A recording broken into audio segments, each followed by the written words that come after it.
Before we begin, viewer discretion is strongly advised. The following is for educational and entertainment purposes only.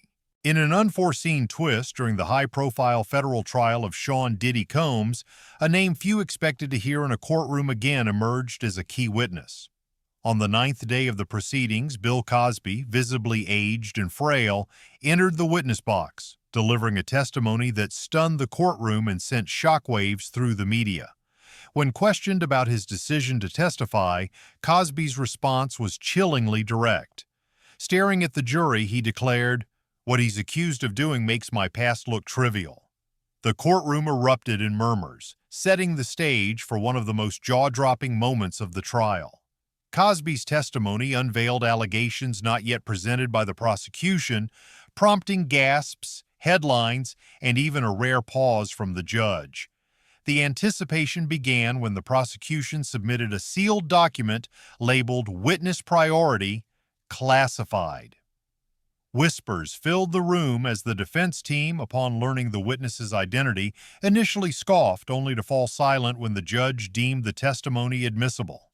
That witness was Bill Cosby, a figure whose public appearances had ceased since his prison release, his legacy marred by scandal and convictions. Cosby's involvement was unexpected. Sources revealed that he had been subpoenaed months earlier under strict confidentiality, prompted by an FBI informant from his prison days who claimed Cosby held critical information about Diddy's inner circle. Initially hesitant, Cosby reportedly reconsidered after learning the case involved figures from the same elite networks he once navigated. According to his legal team, he chose to testify not for redemption, but because, in his words, what Diddy did overshadows my own wrongs. Entering the courtroom, Cosby appeared diminished, clutching a small notebook tightly. The prosecution maintained a respectful demeanor, while Diddy's attorneys wavered between skepticism and unease. As Cosby swore the oath, the trial's atmosphere shifted dramatically. For many, the irony was stark. A disgraced figure testifying against another accused of grave misconduct. Yet the prosecution's strategy was clear. If even Cosby, once synonymous with celebrity scandal, was willing to expose Diddy's alleged misdeeds, the implications were profound. Cosby began his testimony with striking candor. "I know who I am and what I've done, but what I learned about him shook me. I stayed silent at first, doubting anyone would listen. But now, they will." The courtroom hung on his every word as he launched into a bombshell account. On the second day, with cameras barred by court order, the packed courtroom buzzed with tension. Reporters gripped their notebooks, and even the judge appeared on edge. Cosby, adjusting his microphone with a trembling hand, began, "I never planned to share this, but if I don't, the truth will stay buried." He described a 2013 gathering at a secluded estate outside Los Angeles, billed as an industry networking event. Cosby attended, hoping to promote his daughter's music career. "I was there to smile, shake hands, play the part," he said. But within an hour, he sensed something amiss. No phones, no media, no photos, and women were being escorted in through a back entrance. They didn't look like they were there by choice. What Cosby revealed next, and how it ties to the allegations against Diddy, continues to unravel, leaving the courtroom and the public reeling. As Bill Cosby continued his testimony in the federal trial of Sean Diddy Combs, his words grew heavier, painting a chilling picture of events that left the courtroom in stunned silence. Pausing briefly, Cosby's voice carried a bitter edge. "I recognize that look," he said, "because I've seen it staring back at me." He recounted entering a soundproof VIP lounge at a 2013 event, expecting a casual scene of drinks and industry figures. Instead, he witnessed a group of young women, some barely 18, standing anxiously near a curtain as security patrolled the area. Cosby described overhearing a man, referred to only as K, speaking to another individual in hushed tones. "Colbs wants the red picks, only the ones who won't talk." Unnerved, Cosby left the room, only to encounter Diddy shortly after. "He flashed a smile like he was untouchable," Cosby testified. When pressed about the scene, Diddy allegedly responded with a smirk, "You of all people shouldn't be asking questions like that." The courtroom collectively inhaled. Cosby continued, "I walked away." I didn't call the authorities or speak out. I told myself it was just a party. But it wasn't. It was a system.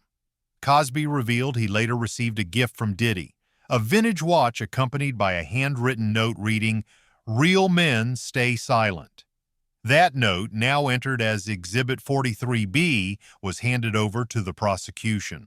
Addressing the jury, Cosby's voice wavered but held firm. "I thought I was the worst kind of man, but what he did. It wasn't about desire, it was about power." The courtroom fell into a heavy silence, the weight of his words palpable. By the third day, Cosby appeared frailer, permitted to testify seated with a blanket draped over his legs. His eyes were bloodshot, and he clung to a small leather notebook that had become a fixture in his hands. "I need to tell you about the tunnels," he began, recounting a second incident in 2014 at a Miami after-party during Art Basel, hosted at a private estate allegedly tied to Diddy. Initially reluctant, Cosby attended under pressure from industry peers. A staff member offered him a tour of what he assumed was a wine cellar or private studio. Instead, he was led to a secured elevator requiring 2 access codes. The elevator descended to a subterranean level. "No cameras, just motion sensor lights," Cosby recalled. The hallway was cement, reeking of bleach and something worse. He was guided to a viewing room with soundproof walls, thick glass, and a single screen embedded in the concrete. A video began playing. "I watched for 10 seconds, Cosby said, his voice faltering. A girl, no older than 20, was crying. Someone off-screen was giving her instructions. Then a man walked in, a chain with Diddy's name gleaming around his neck. Cosby demanded the video stop, and it did, but not before a staff member remarked, 'He likes to replay the best ones.' Gripping his notebook tightly, Cosby leaned back in the witness chair. "That's when I knew I was in the middle of something that made prison seem tame," he said, "and they wanted me to know it." Bill Cosby's testimony in the federal trial of Sean Diddy Combs grew increasingly harrowing as he described events that left the courtroom in stunned silence. "They wanted me to be afraid," Cosby said, recounting a chilling encounter after leaving a Miami after-party in 2014. 2 days later, a man approached him in his hotel elevator, handed him an unmarked envelope, and uttered, "Even spirits stay silent." Inside was a photograph of Cosby seated in the underground viewing room he had described earlier. "I kept quiet," he admitted, his voice trembling. "I thought I'd seen darkness before, but not like this. Not until him." As Cosby continued, his steady tone contrasted with the gravity of his words.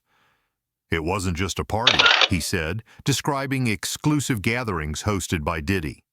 Behind the glitz and glamour, velvet curtains, gold decor, music pulsing, there was something else. Once you were inside, the facade dropped.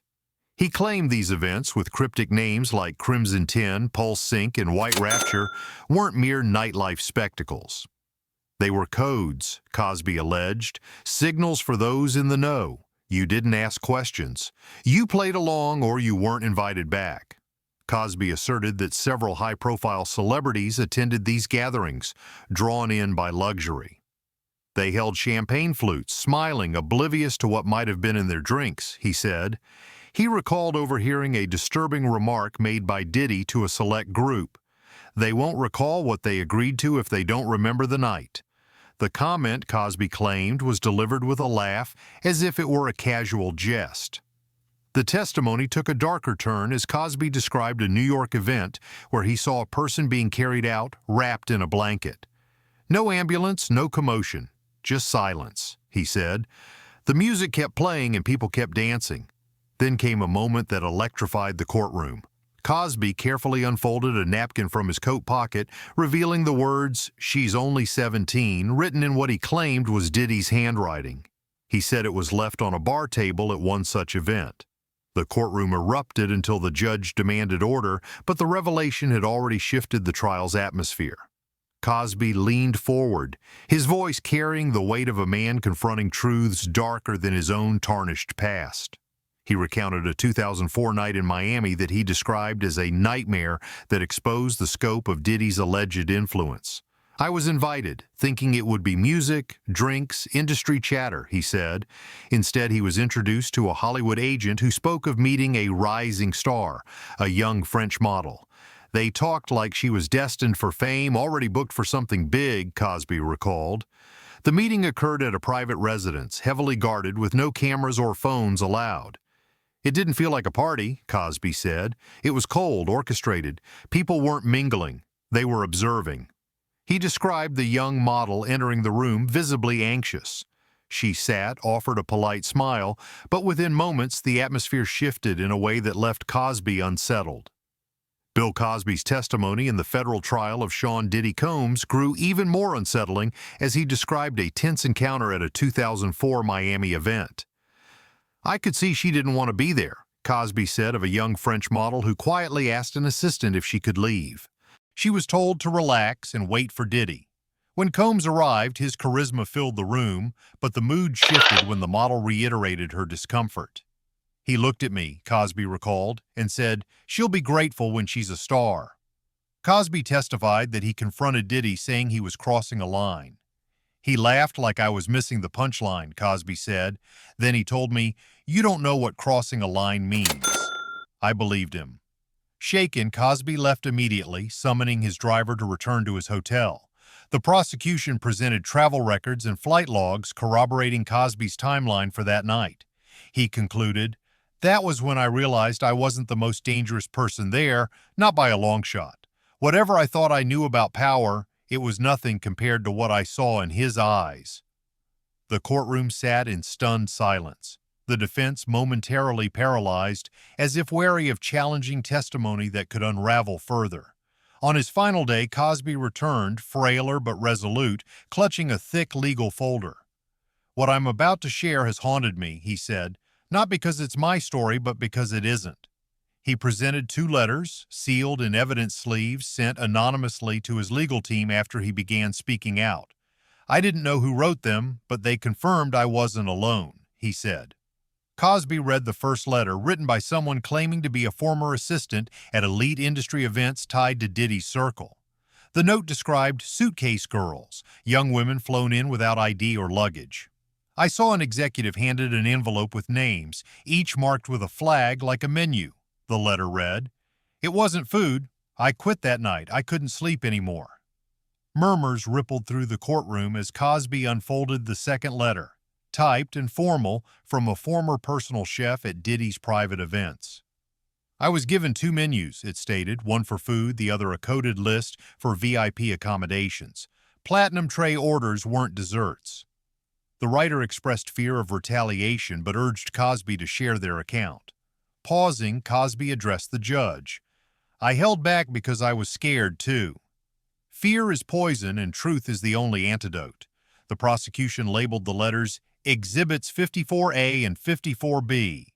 Diddy's legal team objected, requesting time to verify authorship, but the judge overruled, noting the documents were already in Cosby's possession and presented under oath. A courtroom observer whispered, "That's not just testimony. It's a glimpse into something undeniable." For the first time, Cosby appeared not as a disgraced icon, but as a man unburdening himself of a truth long suppressed. As his testimony concluded, attention shifted to a new figure entering the gallery, a sharply dressed older man in a navy suit quietly seated behind the prosecution. Whispers spread. Though not listed on any public docket, he was recognized as a former industry fixer, known for making problems vanish for entertainment's elite. As Bill Cosby's testimony in the federal trial of Sean Diddy Combs continued, the atmosphere grew denser with unease. Spotting the newly arrived figure in the gallery, a sharply dressed older man known as a former industry fixer, Cosby paused, his voice dry but deliberate.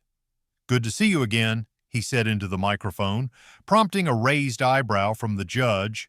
Undeterred, Cosby added, "He knows what I'm about to say." The man seated quietly behind the prosecution said nothing, but his presence intensified the courtroom's tension. The prosecution moved to confirm his identity, revealing he had been subpoenaed in a separate federal investigation into illicit practices involving entertainment contracts and personnel arrangements. Cosby took a measured breath before recounting a 2005 event in Las Vegas dubbed the Emerald Weekend. "No flyers, no sponsors, just private invitations," he said. "I wasn't invited, I was summoned." He described a venue shrouded in secrecy, a lobby with hidden back entrances, elevators bypassing marked floors, and rooms accessible only with keycards embedded with a secondary chip. Some rooms were empty, Cosby testified. Others weren't. In one suite, he saw multiple screens displaying looped footage, some resembling lively backstage scenes, others far more unsettling. "I left without a word," he said. "That's when I realized there were recordings." The defense objected, challenging the relevance and authenticity of Cosby's account. The judge sustained the objection but allowed Cosby to continue, carefully navigating legal boundaries while depicting a world of secrecy and coercion. Pointing to the man in the gallery, Cosby said, "He once told me, 'Diddy isn't just a man, he's a machine.' I didn't understand then. I do now." The courtroom's mood shifted from cautious curiosity to palpable concern. The judge, a veteran of organized crime cases, called a 15-minute recess. Upon returning, she addressed the room sternly. "This is not a spectacle or a performance. These testimonies are permitted for their potential evidentiary weight, not for public fascination." The atmosphere in the federal trial of Sean Diddy Combs grew electric as Bill Cosby's testimony stirred a storm beyond the courtroom.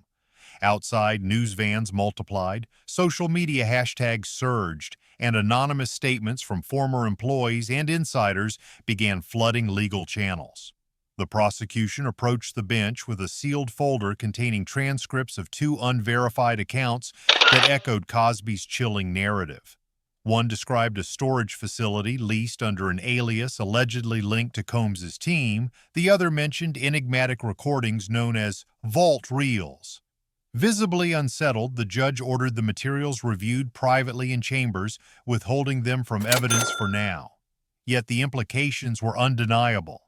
Something larger was coming to light. Cosby leaned forward, his voice resolute. "This goes beyond me, beyond him," he said. "I'm here because I'm no longer afraid." His words, though not polished, carried a raw weight. The judge permitted them, perhaps recognizing that their value lay not in eloquence, but in exposing long-hidden truths. In his final moments on the stand, Cosby's tone turned introspective, almost weary. He scanned the courtroom as if uncertain who his words were for. "I'm not here claiming innocence," he said. "That's not why I came. I came because I know the difference between a mistake and a system." He spoke of power, how it distorts, isolates, and thrives on silence. "I fed it. We all did," he admitted. "Every time we looked away, every time we said, 'That's just the industry,' we made it stronger." His closing words reverberated. "If this is what it takes to stop it, let my name be the last one you need to hear in this story." With that, Cosby rose slowly, not waiting for dismissal. The courtroom fell into a profound silence. No gavel, no rustling papers, only the sound of his footsteps as he left the stand. For all the controversy surrounding his testimony, the objections, and the gasps, something had shifted. The silence that followed wasn't empty. It was heavy with the weight of truth unveiled.